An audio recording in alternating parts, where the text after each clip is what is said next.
السلام عليكم ورحمة الله وبركاته. معكم إيمي ويومياتها في المطبخ. النهاردة حسب طلب أخت عزيزة من الفانز عشان بتجهز بنتها، فقالت لي إن أنا أعمل ريفيوهات عن الأجهزة عندي.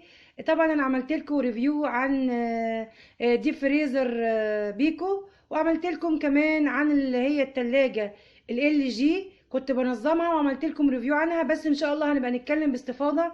وكمان عملت لكم عن الكينوود، سوري هي الكينج دي. المهم النهارده اعمل لكم عن البوتاجاز السطحي اريستون. دوت خمسة، لا مش خمسة، ده 6 شعلة. تمام.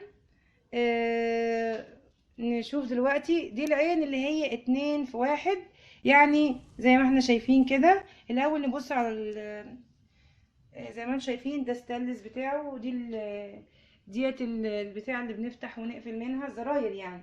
وهادي اتنين، دول الاتنين عين دول الشواية. اتمنى الصوت يكون واصل. ودي كمان عين المتوسطة، وديت عين صغيرة، ودي عين اكبر شوية يعني. اهي ده زي ما انتم شايفين كده. تمام. نيجي نشوف ده الحامل بتاعه. الحامل بتاعه ده ناعم جدا، بيتنضف بسهولة، بس مش من مميزاته ان هو ناعم قوي، فعايز حلل تكون مش بتزحلق، يعني حلل تكون خشنه شويه، القاع بتاعها يبقى خشن عشان ما تتزحلقش، بالذات لو كنت بتقلي او طاسه بتقلي زيت ولا حاجه قدر الله، خدوا بالكم. تمام. لكن في الستاند دوت بيبقى خشن وبيبقى مش حلو بعد كده في بوتاجازات تانية، يعني في سطح تاني. بس انا حبيت ده بيتنضف بسرعه، وفي كاوتش هنا للساند زي ما احنا شايفين، ودي الزراير زي ما احنا شايفين اهي للتك كده. عايزه اوريلكم حاجه كمان. زي ما احنا شايفين هنا، بصوا ده السنسور وده الاشعال الذاتي. السنسور دوت لو انتي العين اتطفت منك هو بيفصل الغاز لوحده، سامعين؟ ده اسمه السنسور بتاع الامان، سنسور الامان. تمام. زي ما احنا شايفين تاني النار اهي زي ما انتم شايفين، بصوا العين 2 في 1. خلاص. خش على العين اللي بعديها اهي زي ما احنا شايفين، دي اللي اكبر من الصغيره. خلاص. نخش على العين الصغيره ديت خالص اهي، بيشتغل بسرعه معايا. واول ما اي حاجه تفور، اي حاجه بتفور عندك، لبن اي اكل، لو بصوا السنسور بيقوم قافل على طول، ده صمام الامان. تمام. ونشوف هنا النار. العين ديت اهي، دي العين اللي بعد الكبيره، يعني اصغر شويه. تمام. نيجي بقى ايه للاتنين الشوي دول. في منهم طبعا البوتاجاز السطحي ده، في منهم ستايلات، في منه الجزء ده كهرباء، يعني بيبقى اللي هو ايه السيراميك، بس انا حبيت اجيب ده بتحطي الشوايه الكبيره وتشوي عليها، لو عندك شوايه كده حديد كبيره مستطيله بتشوي عليها. انا بس عندي الجريل اللي هي مربعه اللي انتوا شفتوها معايا في كفته الحاتي والبرجر والفراخ الرول والكلام ده كله. ديت تجيبي بقى الشوايه الحديد ديت وتشوي لك على طول كميات كبيره. تمام. نشغلهم مع بعض. بسم الله الرحمن الرحيم. شايفين اهي العين اهي،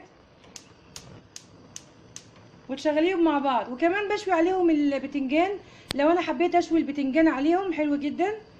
تمام.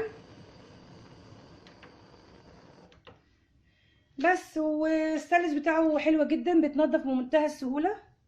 تمام. و العيب بس البسيط اللي فيه دوت ناعم شويه، يعني لازم تختاروا اللي هي الحلل اللي هي تكون القاع بتاعها يعني خشن الى حد ما. تمام. بس كمان هنا استنوا اطفيلكوا ده.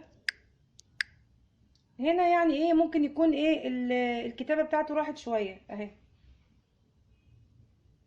يا رب تكونوا شايفين، بس هي موجوده يعني، هي عامه موجوده. شايفين اهي. تمام.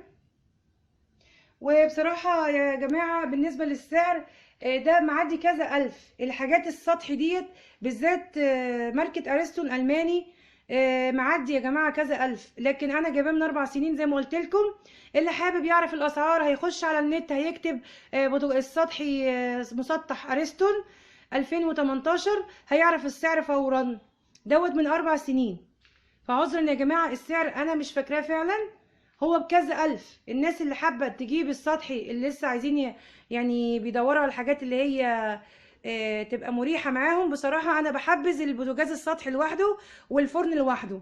وان شاء الله انتظرونا في سلسلة من الريفيوهات بعد ما نخلص لكم تشطيب المطبخ قبل رمضان. ان شاء الله زي ما انتوا قلتولي انا هعمل لكم ريفيوهات جهاز جهاز باذن الله. واتمنى يكون الريفيو عجبكم، وشكرا جدا ليكم، وما تنسوناش في تقدير الفيديو. شكرا جدا. كانت معاكم ايمي، دمتم سالمين.